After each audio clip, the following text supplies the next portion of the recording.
Hello everyone, welcome to thring grade. आज हम देखते हैं फिजियोलॉजी का चैप्टर इराइथ्रोपोइसिस। तो स्टार्ट करते हैं वीडियो। इराइथ्रो मतलब होता है आरबीसी और पोइसिस मतलब होता है फॉर्मेशन। और जिस भी वर्ड के पीछे पोइसिस लग जाता है तो उसका मतलब होता है वहाँ पर उस चीज़ का फॉर्मेशन हो रहा होता है। तो इसका मतलब हो जाएगा यहाँ पर आरबीसी का फॉर्मेशन हो रहा है। तो डेफिनेशन देखते हैं। Process of the origin, development and maturation of erythrocytes, मतलब आरबीसी का जहाँ ओरिजिन हो रहा हो, डेवलपमेंट हो रहा हो और वहाँ पे वो मैच्योर हो रही हो, उस प्रोसेस को इराइथ्रोपोइसिस कहेंगे। आगे देखते हैं हीमोपोइसिस क्या होता है। हीमोपोइसिस को हम हिमेटोपोइसिस भी कहते हैं। इस ये प्रोसेस है जहाँ पे इसका ओरिजिन हो रहा हो, डेवलपमेंट मैचुरेशन किसका, ब्लड सेल्स का। हमारी बॉडी में जितनी ब्लड सेल्स पाई जाती हैं जैसे आरबीसी, डब्ल्यूबीसी, प्लेटलेट्स, उन सब का जहाँ ओरिजिन हो रहा हो, डेवलपमेंट हो रहा हो, मैच्योरेशन हो रहा हो, उस प्रोसेस को हीमोपोइसिस कहेंगे। प्रॉपर्टीज़ देखते हैं। तो आरबीसी नॉन न्यूक्लिएटेड होती है, इसमें न्यूक्लियस नहीं पाया जाता है। इसका जो रेड कलर होता है आरबीसी में वो हीमोग्लोबिन की वजह से होता है। ये इम्पॉर्टेंट रोल प्ले करती है हमारी बॉडी में गैसेस को एक जगह से दूसरी जगह ट्रांसपोर्ट करने में। आरबीसी लार्ज होती है नंबर में बॉडी में कंपेयर करेगा डब्ल्यूबीसी और प्लेटलेट्स से, तो ये लार्ज नंबर में पाई जाती है, जो कि हम आगे पढ़ेंगे क्यों पाई जाती है। इसके फिजिकल अपीयरेंस की बात करते हैं तो इसका जो साइज़ होता है वो 7.2 म्यू होता है। और शेप की बात करते हैं तो इसका शेप बायोकॉन्केव होता है, जो उसको हेल्प करता है इक्वल और rapid diffusion of oxygen and other into the cell. मतलब ऑक्सीजन का मतलब बहुत जल्दी डिफ्यूज़न आसानी से जाता है सेल में रैपिडली। तो ये बायोकॉन्केव शेप की वजह से होता है। वॉल्यूम की बात करें तो इसका वॉल्यूम मेल्स में 5.5 होता है और फीमेल्स में 4.5 पाया जाता है। लाइफ स्पैन की बात करो तो 120 डेज़, ये हमारी बॉडी में 120 डेज़ रहती है, उसके बाद ये डिस्ट्रॉय हो जाती है। और डिस्ट्रॉय होके जाती कहाँ है, तो ग्रेवयार्ड क्या है इसका, तो स्प्लीन में चली जाती है डिस्ट्रॉय होके। इसकी थिकनेस की बात करें 2.2 मिलीमीटर है। पेरीफेरी मतलब किनारा, जैसे ये आरबीसी है तो इसका जो किनारा हो जाएगा पेरीफेरी हो जाएगा, यहाँ पे ये इसकी थिकनेस होगी 2.2 मिलीमीटर। और सेंटर में mid part of the centre तो हो जाएगा 1 मिलीमीटर, जो कि कम होता है यहाँ पे, पेरीफेरी पे ज़्यादा होता है। और ये ऐसा होता क्यों है स्ट्रक्चर, तो ये होता है बायोकॉन्केव शेप की वजह से ही होता है। और इसके एक इम्पॉर्टेंट पॉइंट है कि जब बायोकॉन्केव शेप ये भी हेल्प करता है जब ये कैपिलरीज से पास हो रही होती हैं तो आरबीसी स्क्विज हो जाती हैं कैपिलरीज में वेरी इजीली विदाउट गेटिंग, मतलब बिना डैमेज हुए कैपिलरीज से आरबीसी पास हो जाती है स्क्विज होके। और लार्ज सरफेस प्रोवाइडेड होता है इन्हें, क्यों, एब्जॉर्प्शन के लिए और डिफरेंट सब्सटेंस को रिमूव करने के लिए। अब आगे देखते हैं साइट्स क्या है इराइथ्रोपोइसिस की। फीटल में जो कि है 3 पाई जाती है, मीजोब्लास्टिक, हिपैटिक और माइलॉइड स्टेज, जो कि 3rd है। मीजोब्लास्टिक क्या होती है, तो during first 2 month of intrauterine life के स्टार्टिंग के 2 मंथ में आरबीसी जो प्रोड्यूस होती है वो मीजेनकाइम सेल से प्रोड्यूस होती है, जो हमारी यॉर्क सेल में प्रेजेंट होता है। सेकंड आ जाता है हिपैटिक स्टेज क्या होता है, इंट्रायूटेरन लाइफ के 3rd मंथ से जो आरबीसी हैं वो प्रोड्यूस होती है हमारे लीवर से। 3rd है माइलॉइड स्टेज। इसमें क्या है, तो during last 3 month of intrauterine life के लास्ट के जो 3 महीने हैं उनमें जो आरबीसीज हैं हमारी बॉडी में प्रोड्यूस होंगे रेड बोन मैरो से और लीवर से। फिर आगे कुछ इंपॉर्टेंट पॉइंट्स हैं। पहला है एडल्ट में, चिल्ड्रन में और न्यूबॉर्न बेबीज़ में 20 एज तक जो हमारी आरबीसीज हैं वो फॉर्म होगी बोन मैरो से, जिसमें लॉन्ग और फ्लैट बोन से। आफ्टर 20 ईयर्स हमारी बॉडी में फैट का डिपोजिशन हो जाएगा, जिसकी वजह से आरबीसी जब प्रोड्यूस होंगी मेमोरेबस बोन से, like vertebra, sternum, ribs, scapula, iliac bones, skull, from the end of long bone से। और ऐसा क्यों है, तो जो लॉन्ग बोन्स का शाफ्ट होता है वो कन्वर्ट हो जाता है येलो बोन मैरो में। क्यों हो जाता है? क्योंकि फैट का डिपोजिशन हो रहा है इसलिए। बोन मैरो में ब्लड सेल्स, हमारी बॉडी में जितनी ब्लड सेल्स हैं उनका प्रोडक्शन होता है, साइट है प्रोडक्शन की, जो कि ब्लड सेल है RBC, WBC, प्लेटलेट्स। RBC को एरिथ्रोसाइट्स कहते हैं, WBC को ल्यूकोसाइट्स, प्लेटलेट्स को थ्रोम्बोसाइट्स। हमारी बॉडी में बोन मैरो 75% प्रोडक्शन करता है ल्यूकोसाइट्स का, मतलब WBC का 75%, और 25% करता है RBC का, लेकिन जो कि बहुत कम है। लेकिन तब भी हमारी बॉडी में जो WBC का काउंट है बहुत कम पाया जाता है, कंपेयर करेंगे RBC को तो बहुत कम पाया जाता है, और जबकि 25% करने के बावजूद भी ये बहुत ज़्यादा पाई जाती है। और ऐसा क्यों है? तो ये लाइफ स्पैन की वजह से है। लाइफ स्पैन कैसे? हमारी बॉडी में जो RBC होती है वो हमारी बॉडी में 120 डेज लाइव रहती है बॉडी में, उसके बाद जो एक RBC बनी होती है वो डिस्ट्रॉय हो जाती है। लेकिन जो WBC होती है वो सिर्फ और सिर्फ 10 डेज रहती है, उसके बाद वो डिस्ट्रॉय हो जाती है। तो इसका जो लाइफ स्पैन है बहुत कम है, इस वजह से ये ज़्यादा क्वांटिटी में बनती है लेकिन डिस्ट्रॉय हो जाती है, तो ये बहुत कम नंबर में बचती है। और ये कम उसमें बनती है, लेकिन लाइफ स्पैन ज़्यादा होने की वजह से ये ज़्यादा पाई जाती है हमारी बॉडी में। इसका रेशियो हो जाएगा 1:500, जो कि WBC का 1 है और RBC का 500 है, जो कि बहुत कम है। क्यों? लाइफ स्पैन की वजह से, जो कि 10 डेज़ का है, और RBC का ज़्यादा है 120 डेज, इसी वजह से। अब देखते हैं प्रोसेस ऑफ इरेथ्रोपोइसिस। अब देखते हैं प्रोसेस ऑफ इरेथ्रोपोइसिस। तो इरेथ्रोपोइसिस की प्रोसेस देखते हैं। तो सबसे पहले जो हमारी बॉडी में होती है uncommitted pluripotent haematopoietic stem cells, जो कन्वर्ट होंगी committed pluripotent haematopoietic stem cells, जो कि डिविजिबल होंगी 2 में, जो फॉर्म करेंगी हमारी बॉडी में ब्लड सेल्स। एक पहला कॉलोनी फॉर्मिंग ब्लास्टोसाइट और दूसरा लिम्फोइड स्टेम सेल। अब कॉलोनी फॉर्मिंग ब्लास्टोसाइट्स और लिम्फोइड सेल फर्दर डिविजिबल होंगी। तो कॉलोनी फॉर्मिंग ब्लास्टोसाइट माइलॉइड सेल्स को प्रोड्यूस करेंगी, जो माइलॉइड सेल्स होंगी ब्लड सेल्स को फॉर्म करेंगी। तो माइलॉइड सेल्स फॉर्म करेंगी CFUE। अब ये CFU क्या है? तो कॉलोनी फॉर्मिंग यूनिट है, कॉलोनी फॉर्मिंग यूनिट है।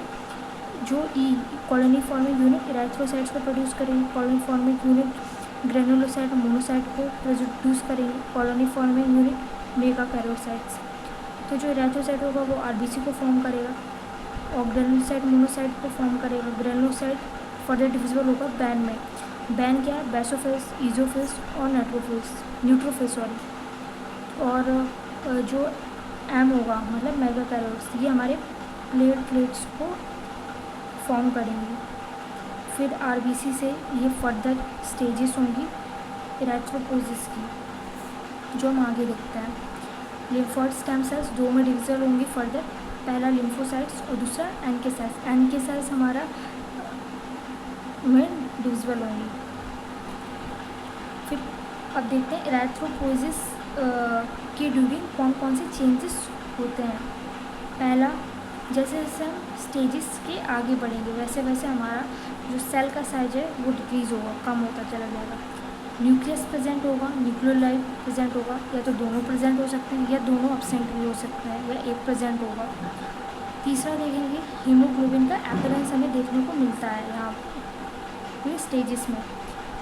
फिर हम देखेंगे सेल का नेचर कैसा होगा।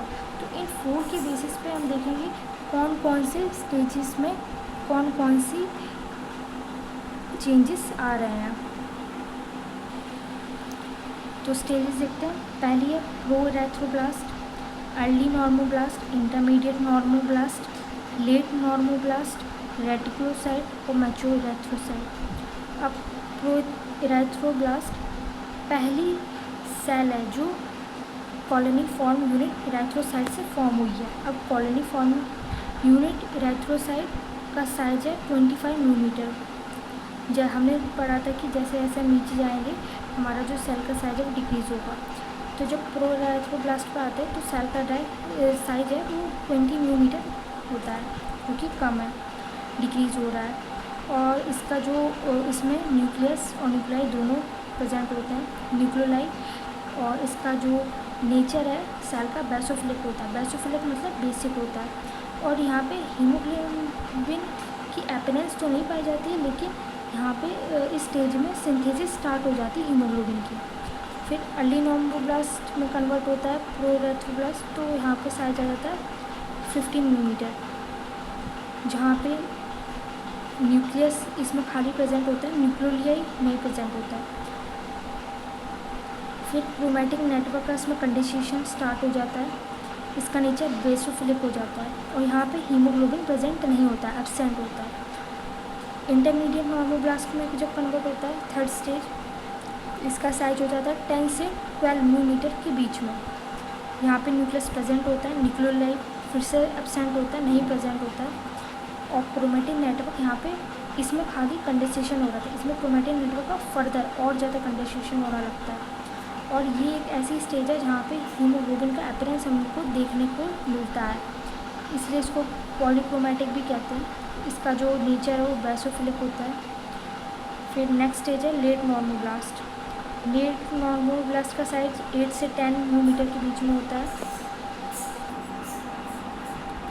तो इस स्टेज में हमें इंक स्पॉट न्यूक्लियस देखने को मिलता है। हीमोग्लोबिन इसमें इंक्रीज़ हो जाता है, जिस वजह से इसका नेचर एसिडोफिलिक हो जाता है, मतलब एसिडिक हो जाता है। अब नेक्स्ट स्टेज है रेटिकुलोसाइट, जिसमें जो साइज होता है वो 7.8 से 8.0 मिलीमीटर होता है। इसमें रेटिकुलो नेटवर्क की प्रेजेंस पाई जाती है। नेक्स्ट है मैच्योर इरेथ्रोसाइट्स। इसका जो साइज होता है वो 7.2 से 7.4 मिलीमीटर होता है और यहाँ पे न्यूक्लियस नहीं प्रेजेंट होता, नॉन न्यूक्लिएटेड होती है, मतलब यहाँ पे आरबीसी मैच्योर हो जाती है। अब इन स्टेजेस को हम फर्दर पढ़ते हैं। प्रोरेथ्रोब्लास्ट क्या होता है? इसको प्रोरेथ्रोब्लास्ट स्टेज को मेगाब्लास्ट भी कहते हैं।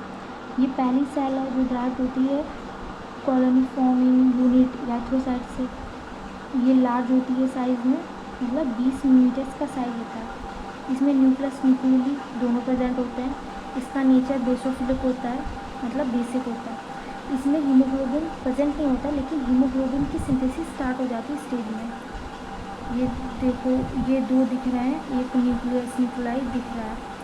दूसरा देखते हैं अर्ली नॉर्मोब्लास्ट। अर्ली नॉर्मोब्लास्ट का डायमीटर 15 मिलीमीटर होता है, न्यूक्लियस इसमें प्रेजेंट होता है। इसमें क्रोमैटिक नेटवर्क का कंडेंसेशन होता है, इसमें न्यूक्लियोली नहीं प्रेजेंट होता है। इसमें क्रोमैटिक नेटवर्क का कंडेंसेशन स्टार्ट हो जाता है, मतलब बहुत डेंस होने लगता है। इसका नेचर बेसोफिलिक होता है। अब इंटरमीडिएट नॉर्मोब्लास्ट थर्ड स्टेज है। इसका डायमीटर 10 से 12 मिलीमीटर होता है, न्यूक्लियस में प्रेजेंट होता है। Chromatic network further condensation show करता है।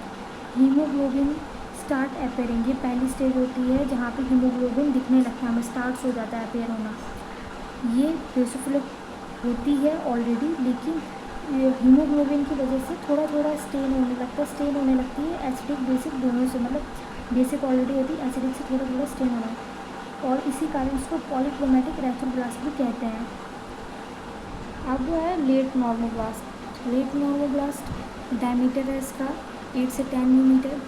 इसका न्यूक्लियस बहुत साइज में छोटा होता है, इसलिए ये कंडेंस्ड हो जाता है, मतलब इसका क्रोमैटिक मटेरियल नेटवर्क होता है वो कंडेंस होने लगता है, और इतना कंडेंस हो जाता है कि जो इसको न्यूक्लियस होता है वो इंक स्पॉट दिखने लगता है, मतलब इंक स्पॉट का हो जाता है। इसमें हीमोग्लोबिन हमारा इंक्रीज हो जाता है। इसका नीचे एसिडोफिलिक हो जाता है। एसिडोफिलिक होने के कारण इसको ऑर्थोक्रोमिक इरेथ्रोब्लास्ट भी कहते हैं। इसका इम्पोर्टेंट पॉइंट है कि जब ये लेट नॉर्मोब्लास्ट से रेटिकुलोसाइट्स में कन्वर्ट हो रही होती है, तो इसका न्यूक्लियस होता है वो डिसइंटीग्रेट हो जाता है, टूटने लगता है और डिसअपियर होने लगता है जब ये लेट नॉर्मोब्लास्ट से रेटिकुलोसाइट में कन्वर्ट हो रही होती है।